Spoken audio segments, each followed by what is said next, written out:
Je voudrais continuer notre réflexion à propos de la victoire. La dernière fois, on avait pu étudier le texte d'Éphésiens 6, verset 10, et on avait vu combien, effectivement, Christ était la source de notre victoire.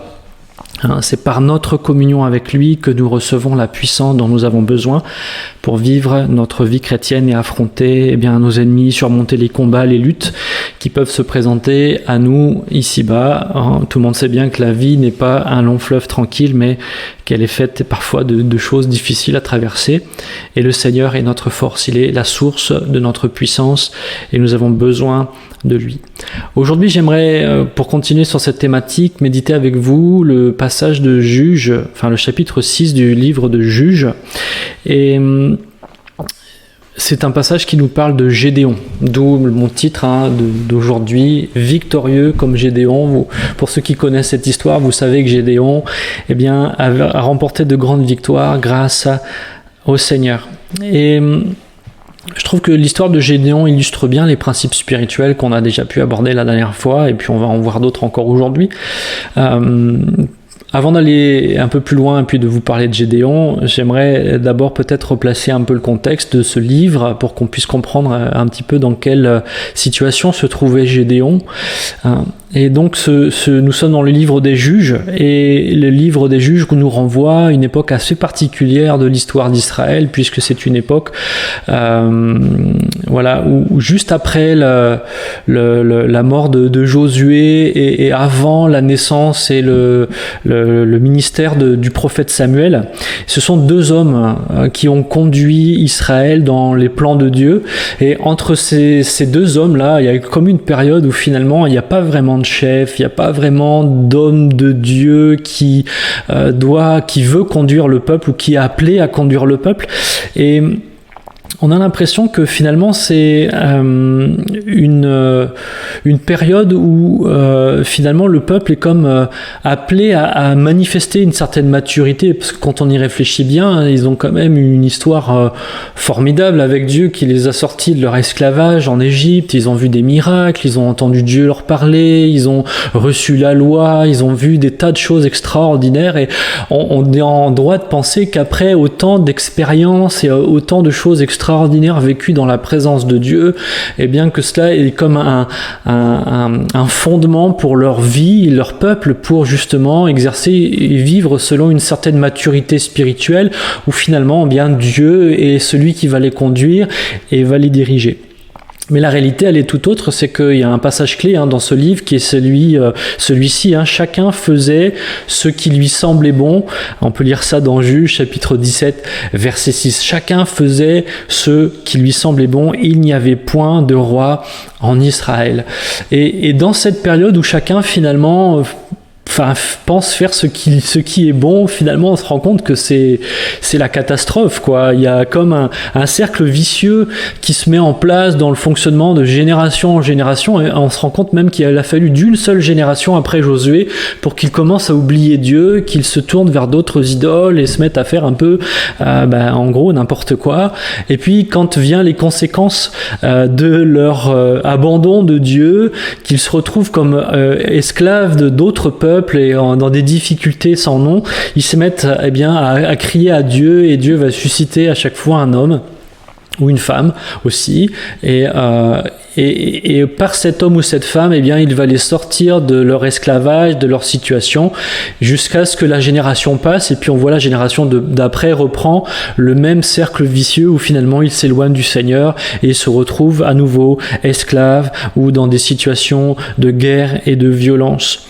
Et ce cercle vicieux-là nous montre vraiment que parfois, on peut avoir reçu les plus grandes bénédictions. Si on ne s'attache pas au Seigneur, on ne peut pas, vraiment manifester de véritable maturité spirituelle, mais au contraire, on devient comme une personne religieuse qui va juste profiter des bénédictions du passé, mais qui ne va plus saisir la richesse et la bénédiction pour aujourd'hui. Et ce peuple-là était comme un peuple religieux, c'est-à-dire qu'il n'avait pas abandonné toute idée de Dieu, mais au lieu d'adorer le véritable Dieu, le Dieu vivant et vrai, qui était la source de leur salut, la source de leur joie, la source de leur paix, eh bien, ils se détournaient pour adorer des idoles qui finalement, eh bien, ne leur procuraient absolument aucune de ces choses, mais au contraire, ils se trouvaient esclaves. Et donc c'est dans ce contexte-là qu'on arrive au chapitre 6 du livre des Juges, et où on voit qu'il y a un contexte de confusion spirituelle, de souffrance, d'oppression. Et on va lire ensemble pour l'instant les 6 premiers versets, donc dans Juges 6, versets 1 à 6. « Les enfants d'Israël firent ce qui déplaît à l'Éternel, et l'Éternel les livra entre les mains de Madian. Pendant 7 ans, la main de Madian fut puissante contre Israël. Pour échapper à Madian, les enfants d'Israël se retiraient dans les ravins des montagnes, dans les cavernes et dans les rochers fortifiés. Quand Israël avait semé, Madian montait avec Amalek et les fils de l'Orient, et ils marchaient contre lui. Ils campaient en face de lui, détruisaient les productions du pays jusque vers Gaza. Ils ne laissaient en Israël ni vivres, ni brebis, ni bœufs, ni ânes, car ils montaient avec leurs troupeaux et leurs tentes. Ils arrivaient comme une multitude de sauterelles, ils étaient innombrables, eux et leurs chameaux, et ils venaient dans le pays pour le ravager. Israël fut très malheureux à cause de Madian, et les enfants d'Israël crièrent à l'Éternel. La première chose que je voudrais dire, c'est qu'on ne peut pas être victorieux quand on vit dans le péché. Tous les problèmes ne viennent pas forcément d'un péché, parce que parfois on peut avoir des problèmes et c'est pas forcément parce qu'on a un problème qu'on est dans un péché, mais par contre tous les péchés amènent des problèmes, ça c'est évident. Dès que je laisse le péché avoir une place dans ma vie, alors eh bien j'ouvre un accès à l'ennemi dans ma vie. Nous donnons la possibilité à l'ennemi quand je pêche d'agir et d'influencer mon existence. Pourquoi ? Eh bien tout simplement parce que quand je pêche, eh bien je fuis la protection de Dieu, je m'éloigne de lui, et donc je m'éloigne de la source de toute victoire. Je m'éloigne de la source de la puissance qui me permet de rester victorieux. Devant les cris d'Israël, eh bien, le Seigneur, lui, va envoyer un prophète, à partir du verset 7, pour mettre justement en lumière les raisons pour lesquelles eh bien, il se trouve dans cette situation. Et je trouve ça plutôt intéressant de réaliser que, avant toute chose, quand le peuple va crier, la première chose que Dieu fait, c'est de leur expliquer pourquoi ils sont dans cette situation-là, parce que justement, il veut les amener à comprendre la réalité de leur situation et pour les amener à la repentance. Pourquoi ? Parce que la repentance, c'est la première clé, le premier pas pour commencer à vivre une vie victorieuse. Alors lorsque les enfants vont crier à l'Éternel au sujet de Madian, eh bien Dieu va envoyer un prophète qui va leur dire, à partir du verset 7, « Ainsi parle l'Éternel, le Dieu d'Israël, je vous ai fait monter d'Égypte et je vous ai fait sortir de la maison de servitude. Je vous ai délivré de la main des Égyptiens et de la main de tous ceux qui vous opprimaient. Je les ai chassés devant vous et je vous ai donné leur pays. Je vous ai dit, je suis l'Éternel, votre Dieu. Vous ne craindrez point les dieux des Amoréens et dans le pays desquels vous habitez. Mais vous n'avez point écouté ma voix. » Donc par l'intermédiaire d'un messager, Dieu va dire à son peuple, voilà, je vous avais donné des recommandations, je vous ai demandé de rester avec moi, en communion avec moi, mais vous n'avez pas écouté ma voix et vous avez commencé à adorer d'autres idoles. Et donc une fois que tout ça est posé dans ce chapitre 6, on commence à arriver sur Gédéon et on va lire maintenant à partir du verset 11 jusqu'au verset 16. Puis vint l'ange de l'Éternel. Alors l'ange de l'Éternel, c'est Christ avant son incarnation, et il s'assit sous le térébinthe d'Ophra, qui appartenait à Joas, de la famille d'Abiézer. Gédéon, son fils, battait du froment au pressoir pour le mettre à l'abri de Madian. L'ange de l'Éternel lui apparut et lui dit « L'Éternel est avec toi, vaillant héros !» Gédéon lui dit « Ah, mon Seigneur, si l'Éternel est avec nous, pourquoi toutes ces choses nous sont-elles arrivées ? Et où sont tous ces prodiges que nos pères nous racontent quand ils disent « L'Éternel ne nous a-t-il pas fait monter hors d'Égypte ? Maintenant l'Éternel nous abandonne, et il nous livre entre les mains de Madian. » L'Éternel se tourna vers lui et lui dit « Va avec cette force que tu as, et délivre Israël de la main de Madian. N'est-ce pas moi qui t'envoie ? Gédéon lui dit « Ah, mon Seigneur, avec quoi délivrerai-je Israël ? Voici ma famille est la plus pauvre en Manassé, et je suis le plus petit dans la maison de mon père. » L'Éternel lui dit « Mais je serai avec toi, et tu battras Madian comme un seul homme. » Alors, on arrive là à Gédéon. Gédéon, il est en train de battre du froment dans le pressoir. Alors, je fais une petite parenthèse, si vous voulez suivre les notes, elles sont accessibles dans la rubrique notes. Vous avez juste à cliquer sur la rubrique notes et vous pouvez suivre le processus de ce qu'on est en train de se dire.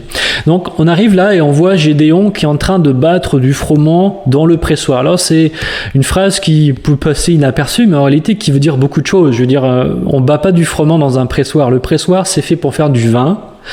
Et pourquoi Gédéon est en train de battre du froment dans le pressoir ? Eh bien, tout simplement parce qu'il est en train de se cacher. Il est en train de cacher le fait qu'il récolte tant bien que mal un peu de froment pour faire de la farine, pour se nourrir, parce que comme on a pu le voir, eh bien, les Madianites, quand ils débarquent, ils ravagent le pays, ils prennent tout ce qu'il y a et ils ne laissent rien. Et ils laissaient une telle impression dans Israël que voilà, il nous est dit qu'Israël se cachait dans les grottes, dans les ravins, dans des endroits reculés, surtout pour ne pas se faire prendre et pour essayer d'espérer de rester en vie et d'avoir un petit peu de quoi manger. Et Gédéon est exactement dans cette mentalité-là, et ça nous montre combien l'oppression de Madian sur Israël était importante et forçait chacun à vivre comme une victime, comme un esclave de la peur. Et donc Gédéon se cache dans ce pressoir pour tenter de récolter un peu de céréales pour se nourrir, lui et sa famille. Et malgré tout cela, ils vivent dans la peur au quotidien, la peur de se faire prendre, la peur que les Madianites débarquent et leur prennent le peu qu'ils ont, et peut-être même leur prennent la vie. Et tout ce que Gédéon fait là, à ce moment-là, est empreint de cette réalité que la peur et la crainte dirigeaient sa vie, ses choix, sa manière de penser. Absolument toute sa vie était dirigée par la peur et la crainte de Madian. Et je crois que quand un problème, un ennemi domine dans notre vie, la peur qu'il génère influence toute notre existence et même notre identité. Gédéon avait tellement intériorisé cette situation. Et on peut le comprendre, je veux dire, il a grandi dans ce contexte-là où effectivement il y a un ennemi qui est là et qui domine et qui laisse des morts par centaines et qui ravage le pays. Donc on peut vite comprendre et excuser le fait qu'il vive au travers de cette peur et qu'il se conçoit lui-même comme une victime et un esclave de cette situation parce qu'au fond de lui, il a intériorisé l'idée qu'il ne peut rien changer. C'est comme ça.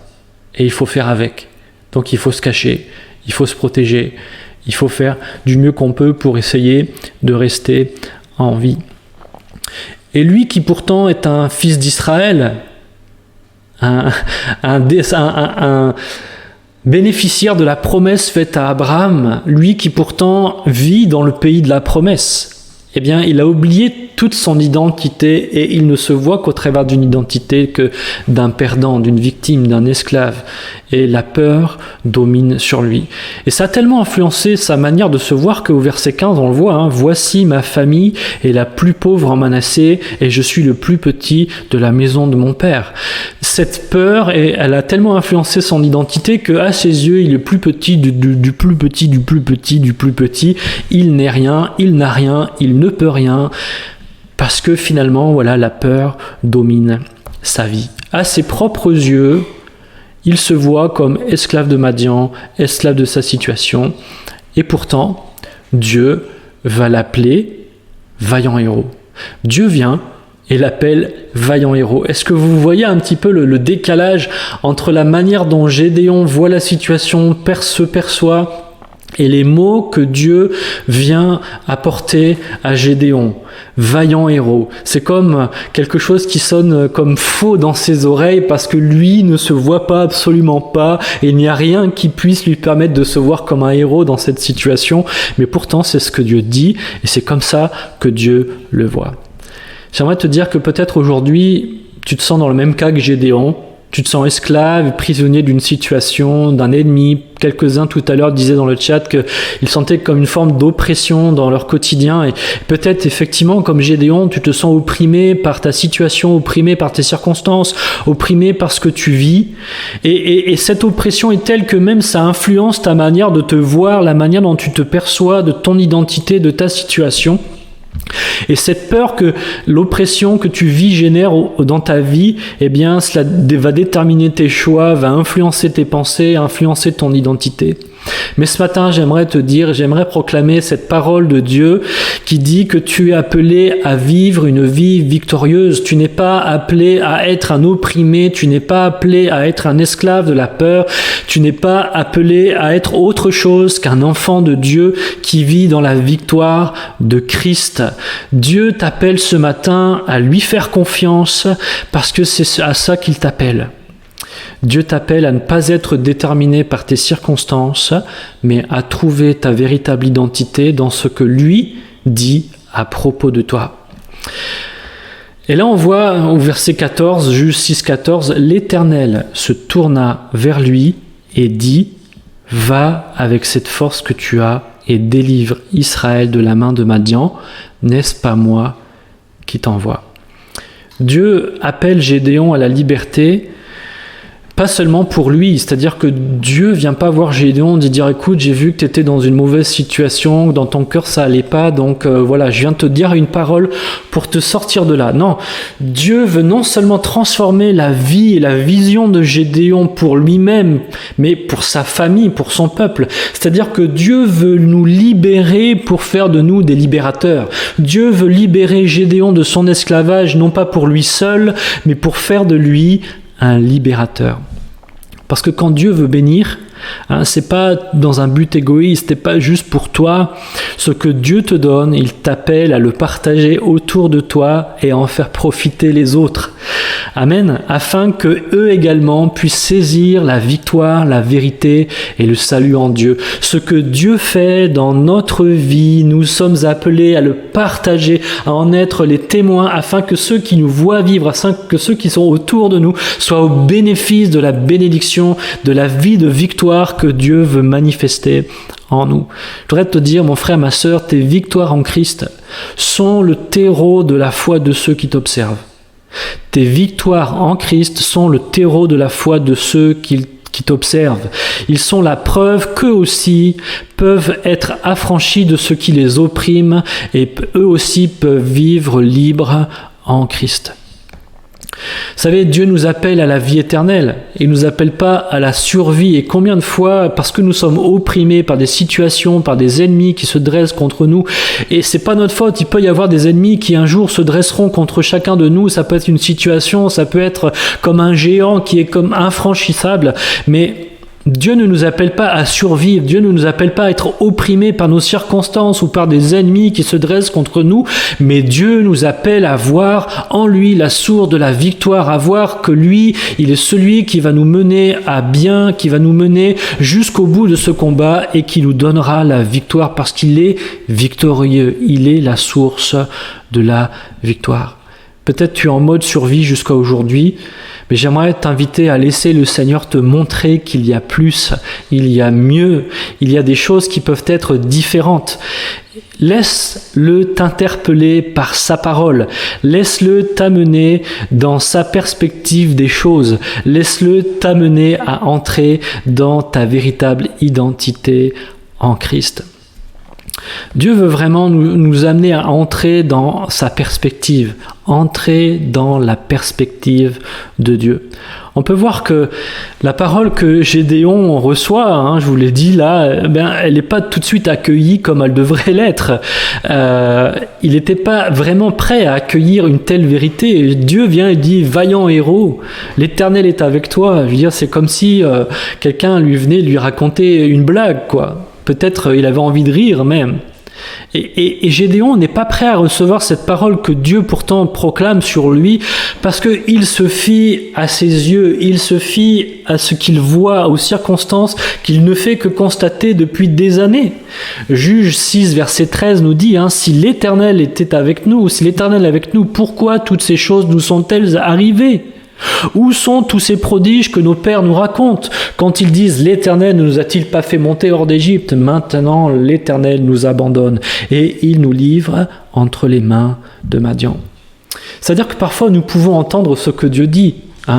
Le pasteur parle, on peut même le lire dans la Bible, ou on va regarder une vidéo qui annonce des vérités, qui disent des vérités qui sont sorties du cœur de Dieu, et pourtant on peut ne pas y donner de crédit, ni donner même aucun crédit, parce que finalement nos yeux constatent autour de nous, comme l'inverse, une autre réalité. Mais Dieu, lui, il parle de réalités spirituelles qui parfois ne sont pas encore visibles, mais ce n'est pas parce qu'elles sont invisibles qu'elles ne sont pas réelles. Il y a peut-être bien des choses que tu as entendues de la part de Dieu pour toi, pour ta vie, pour ce que Dieu disait à propos de toi, de ton identité, des plans qu'il a pour ta vie. Et en fait, tu doutes. Tu doutes de ces choses parce que tes yeux voient autre chose. Toi-même, tu te vois comme autre chose que ce que Dieu dit que tu es. Tu constates avec tes yeux que la réalité semble différente. Tu entends parler de victoire, de liberté, de changement, et tu peux même le lire dans la parole de Dieu. Mais ce que tu constates dans ton quotidien ne semble pas valider ce que Dieu te dit. Comme si Dieu était absent, comme si il avait laissé tomber pour toi. Et c'est ce que Gédéon ressent. Il dit, mais Dieu, il est où ? Il nous a abandonnés. Il nous a livrés entre les mains de Madian. Où sont les signes et les prodiges dont nos pères nous ont parlé ? Est-ce que vraiment ils ont existé ? Quand on lit entre les lignes, c'est un peu ça, quoi. Est-ce que ces miracles, ils existent vraiment ? Dieu, il est où ? Mais il se passe un truc. Au verset 14, il est écrit, « L'Éternel se tourna vers lui et dit. » L'Éternel se tourna vers lui et dit. Malgré la difficulté de Gédéon de croire, de saisir cette parole que Dieu lui donne, Dieu avec patience va se tourner vers lui. Dieu veut se révéler à lui. Et Gédéon va se rendre compte dans ce temps où Dieu se tourne et il va lui parler, il va se rendre compte que celui qui lui parle n'est pas n'importe qui. Il va progressivement changer sa perspective et comprendre que la source de tous ces changements, de sa victoire, ce n'est pas lui, mais c'est celui qui lui parle. Verset 16, Dieu lui dit « Je serai avec toi et tu battras Madian comme un seul homme. » Ce matin, Dieu veut se tourner vers toi. Et il veut que tu réalises que c'est lui qui te parle. Dieu veut se révéler à ton cœur. Il est avec toi pour vaincre tes ennemis. Tu n'es pas seul. Tout à l'heure, en introduction de la prière, nous avons vu que nous sommes unis à Christ. Et c'est grâce à cette union que nous ne sommes pas seuls, que nous avons l'assurance qu'il est avec nous. Et il veut être la source de ta victoire. Et il veut que tu te laisses changer de ta perspective et que tu entres dans sa perspective. En lui, tu n'es plus esclave. Tu n'es pas plus une victime. Mais en Jésus, tu es victorieux. Tu n'es pas victorieux parce que tu te sens victorieux, mais tu es victorieux parce que Dieu dit que tu l'es, parce que tu es uni à lui et que dans le monde spirituel, tu as cette identité d'être en Christ et victorieux. C'est ton identité. Tu es libre et puissant de sa puissance pour vivre libre du péché et aider les autres à saisir la véritable liberté en Christ par la foi et ton témoignage. Alors qu'il commence à entrer dans cette perspective de Dieu, Gédéon va dire au verset 17 « Si j'ai trouvé grâce à tes yeux, donne-moi un signe pour montrer que c'est toi qui me parles. » Voilà, il commence comme à avoir une révélation, une compréhension, parce que Dieu se tourne vers lui, Dieu lui donne vraiment une parole qui précise encore ce que Dieu veut pour lui. Et là, au verset 18, on voit qu'il va commencer à préparer une offrande. Jusqu'au verset 21, il prépare une offrande. Et j'aimerais dire au travers de ça que c'est dans l'adoration que Gédéon va pouvoir rejeter l'incrédulité et recevoir la pleine révélation de la présence de Dieu pour lui. C'est dans l'adoration que Gédéon va mettre de côté, va être libéré de cette incrédulité, de ses yeux qui constatent des choses et recevoir vraiment la révélation que celui qui lui parle est le Dieu Tout-Puissant et que sa parole est une parole certaine, une parole qui est digne de foi, une parole qui est digne de confiance, une parole qui va changer son cœur, sa perspective et la manière dont il va se percevoir et percevoir la situation dans laquelle il se trouve. C'est dans l'adoration qu'il s'est abandonné et a ainsi permis au Seigneur de changer sa perspective à propos de lui-même et à propos de cette situation. C'est dans l'adoration que toi, mon frère, ma sœur, tu dois confronter la réalité de tes yeux avec la réalité de la parole de Dieu. Dieu veut se révéler à toi et enflammer ton cœur. On voit dans ce passage que Gédéon va venir offrir un sacrifice et Dieu va lui dire, voilà, pose-le sur le rocher et il va toucher de son bâton cette offrande et cette offrande va s'enflammer. Vous savez, l'adoration, ça coûte quelque chose. Quand on replace ça dans son contexte, on est dans un contexte où c'est la famine. Madian vole tout ce qui traîne. Et là, Gédéon va offrir quelque part un chevreau, des pains à celui qui pense être Dieu. Quand on comprend ça, on se dit, mais attends, il est en train de lui donner le peu qu'il a. L'adoration, ça coûte quelque chose. Et dans notre contexte à nous, il n'est pas question d'argent ou de quoi que ce soit. Il est d'abord question de s'offrir soi. Si tu acceptes de t'abandonner, si tu acceptes de t'offrir toi au Seigneur et de capituler devant lui, de dire oui, tu es Dieu et je veux te faire confiance, alors Dieu vient comme enflammer notre cœur. Il vient comme renouveler nos pensées, renouveler notre être intérieur, ce qui nous permet de saisir avec foi ces réalités que nous avions tant de mal à recevoir et à saisir jusqu'à maintenant. J'aimerais vraiment t'inviter ce matin, si tu as encore des doutes de ce que Dieu veut faire pour toi, de ce que Dieu dit dans sa parole, approche-toi de Dieu et commence à l'adorer, commence à proclamer les vérités que Dieu a dit pour toi, adore-le pour qui il est, laisse-le se tourner vers toi et se révéler à toi par ton esprit, laisse-le enflammer ton cœur, abandonne-toi entièrement à lui. Et tu verras qu'il va renouveler ton cœur, renouveler ta pensée, renouveler ton être, et tu vas avoir un feu nouveau qui va jaillir au-dedans de toi. J'aimerais te dire, il n'y a pas d'onction sans abandon de soi. Il n'y a pas d'onction sans abandon de soi. Gédéon a reçu cette onction pour être cet homme qui va être libre et libérer les autres parce qu'il s'est abandonné. Parce qu'il a donné le peu qu'il avait et il a fait confiance au Seigneur. Il a cheminé avec Dieu. Et quand Gédéon va expérimenter la présence de Dieu, quand il va vraiment réaliser que c'était Dieu qui était là, qui lui parlait, qui lui a donné une parole, il va prendre peur. Il dit, j'ai vu Dieu et on ne peut pas voir Dieu et rester vivant. Mais le Seigneur va le rassurer. Parce que contrairement aux fausses idoles, la communion avec le Seigneur, elle est source de vie et d'abondance et non de mort. Le Seigneur ne nous accable pas de notre incrédulité, mais au contraire, il veut nous en délivrer.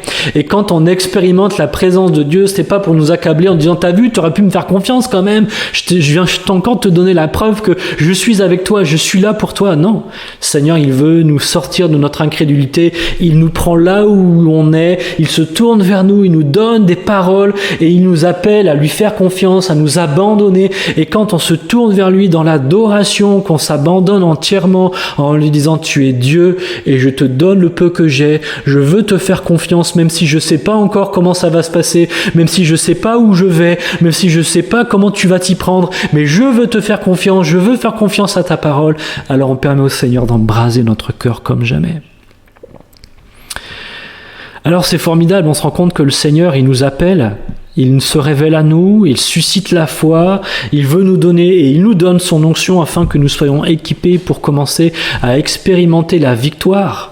Et la première des victoires, c'est un changement de mentalité, un changement de perspective, de ne plus voir notre problème du même angle, mais de prendre de la hauteur et de voir nos problèmes et nos ennemis avec la hauteur de Dieu.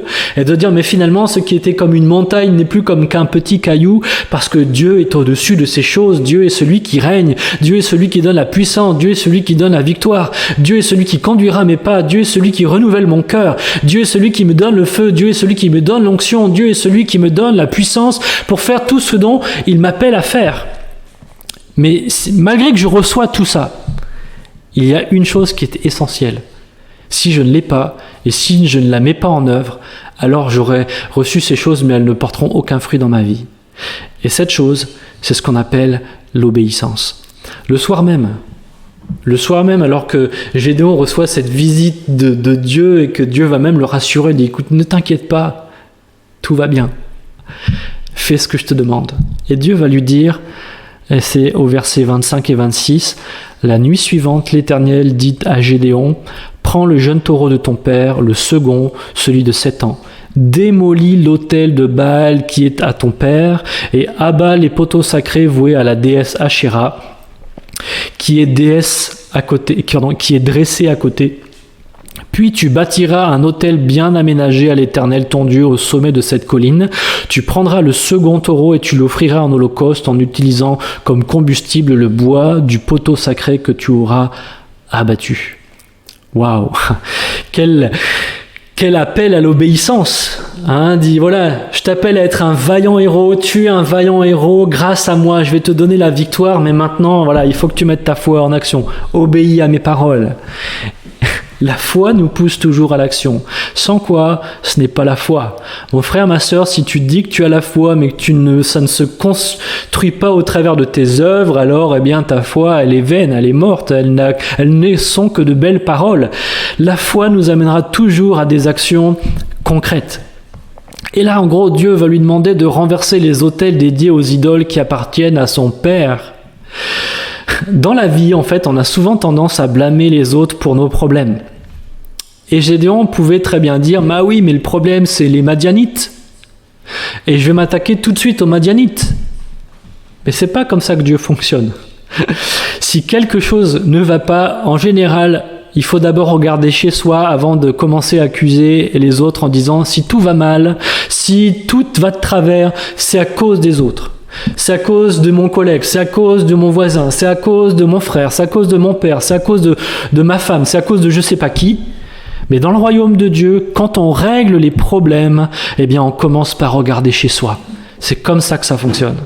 Et avant de s'attaquer aux ennemis extérieurs, il faut s'attaquer aux ennemis intérieurs et à tout ce qui dans notre vie exerce une influence néfaste en nous séparant de notre communion avec le Seigneur. Pourquoi ? Parce que c'est lui la source de la victoire, c'est lui la source de la puissance, c'est lui la source de la sagesse, c'est lui la source de l'onction, c'est lui qui nous donne la sagesse, la direction pour faire ce qui doit être fait.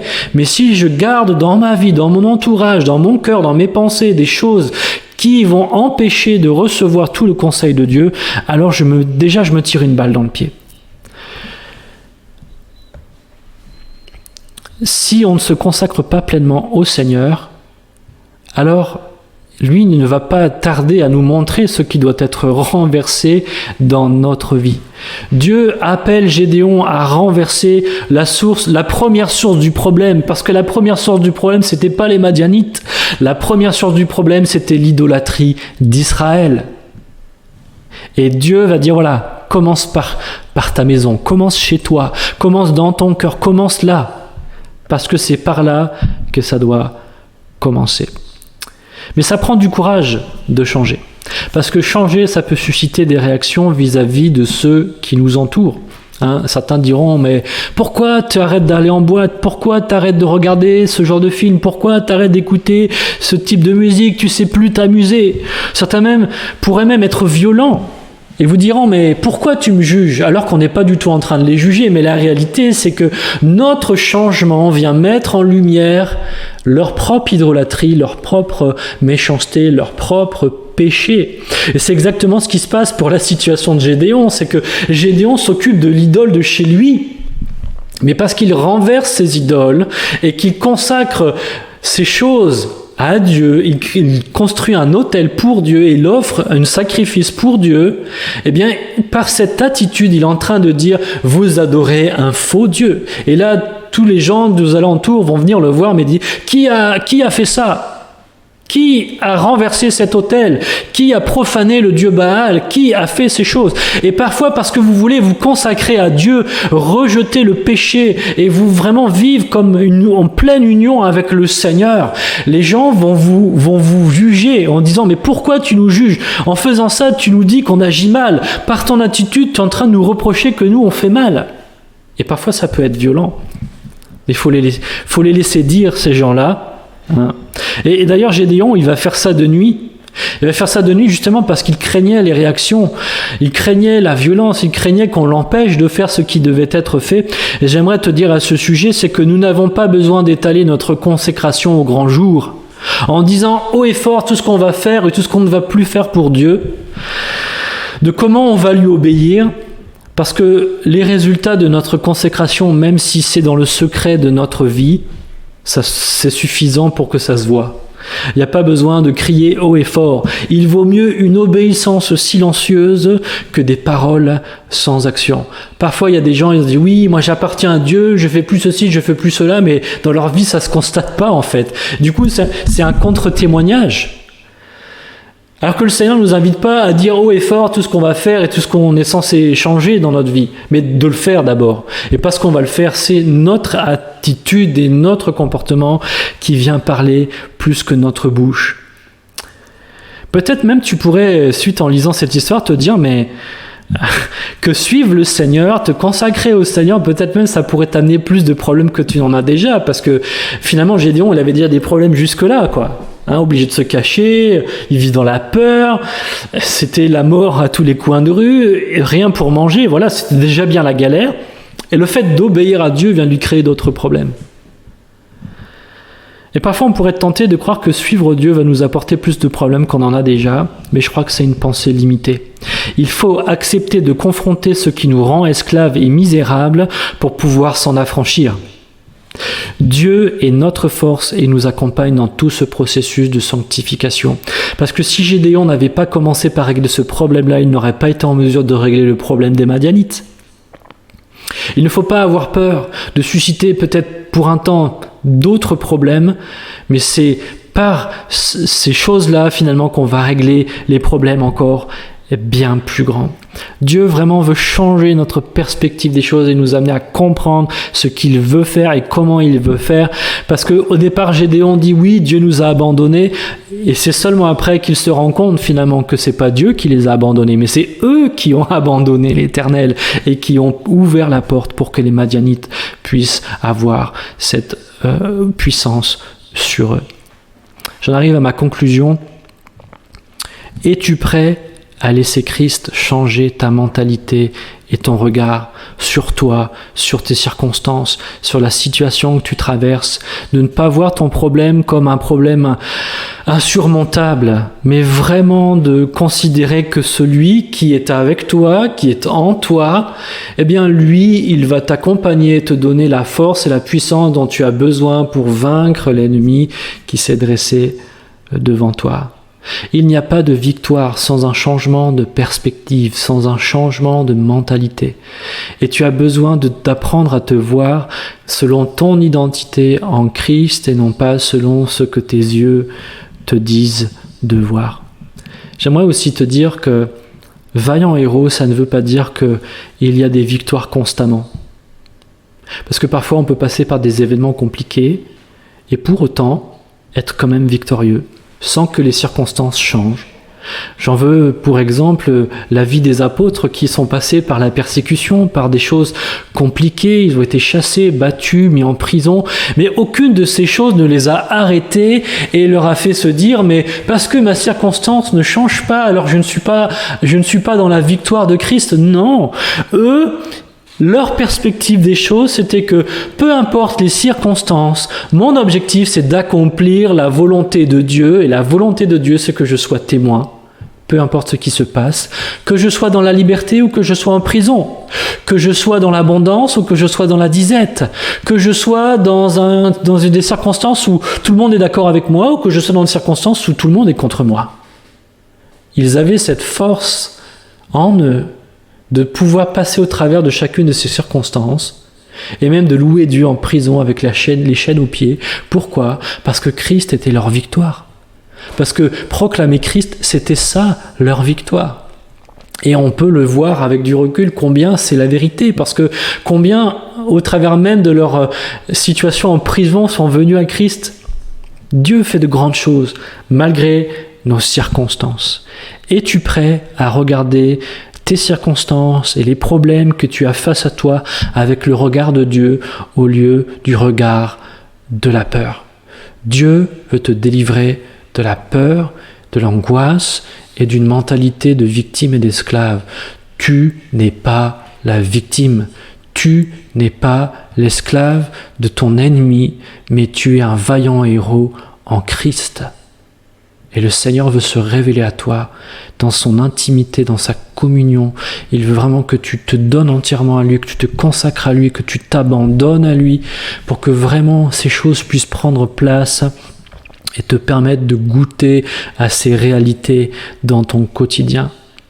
J'aimerais vraiment te le dire encore. Tu es un vaillant héros en Christ. Tu as en Christ, le pouvoir de changer les choses. Amen.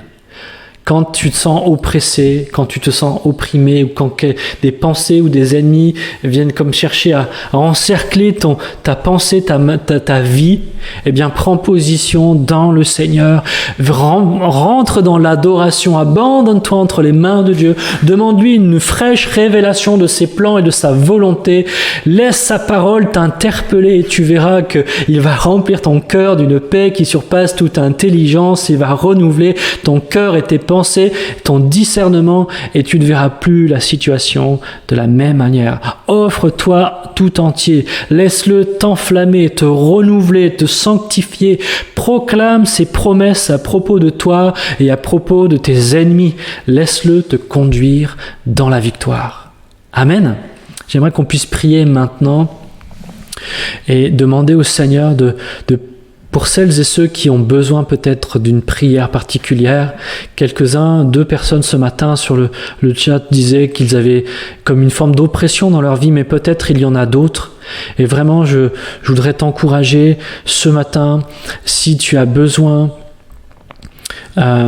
du Seigneur, si tu as besoin de faire une démarche avec le Seigneur, eh bien simplement fais cette démarche maintenant pendant que je prie, de dire Seigneur, oui, je veux saisir ces vérités dans ma vie. Seigneur, je veux me tourner vers toi, tourne-toi vers moi également, combien je veux une fraîche révélation de toi. Je veux saisir la vérité qui va m'affranchir et qui va m'aider à marcher comme un homme, une femme victorieuse et non plus comme une victime et un esclave de ma situation. Seigneur, tu connais les cœurs, tu connais les vies, tu connais les situations. Seigneur, tu connais parfois l'oppression des situations, l'oppression des gens qui nous entourent, qui nous critiquent, qui nous montrent du doigt, qui parfois même cherchent à nous faire du mal.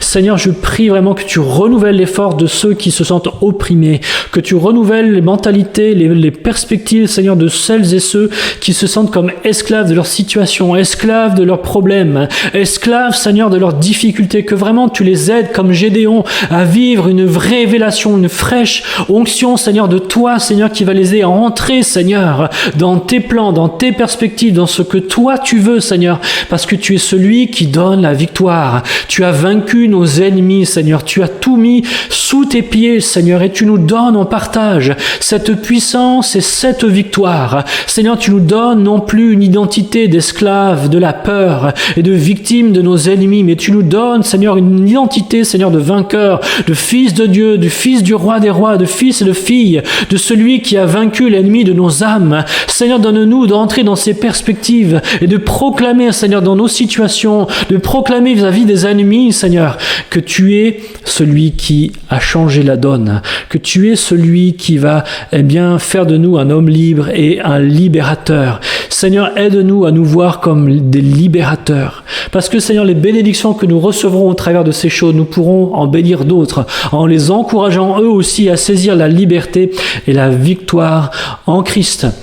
Vraiment, mon frère, ma sœur, je t'encourage dès maintenant à prendre position vis-à-vis de ce qui t'oppresse, de ce qui te fait souffrir, de ce qui te manipule, de ce qui te possède. qui possède tes pensées, ce qui possède tes sentiments, de ce qui possède ta perspective des choses, et à déclarer que Dieu a une pleine victoire sur eux et que tu es caché en Dieu et que Dieu va renouveler dès maintenant ta pensée et ton cœur. Dans le nom puissant de Jésus. Amen. Versailles, une ville où il fait bon vivre, une ville connue pour son histoire, son roi, son château, son prestige, son charme et ses petites rues pittoresques, ses monuments, son architecture, mais aussi ses nombreux touristes. Mais Versailles, c'est aussi l'église évangélique Versailles-Clagny, une communauté réunie pour chanter et célébrer Dieu. Un endroit où la parole de Dieu est enseignée et où Jésus-Christ est proclamé comme sauveur. Un endroit où l'on peut prier ensemble et adorer Dieu, où on célèbre et chante le nom de Jésus, car il est celui qui fait toute la différence. Rejoignez-nous tous les dimanches sur eevc.online.church.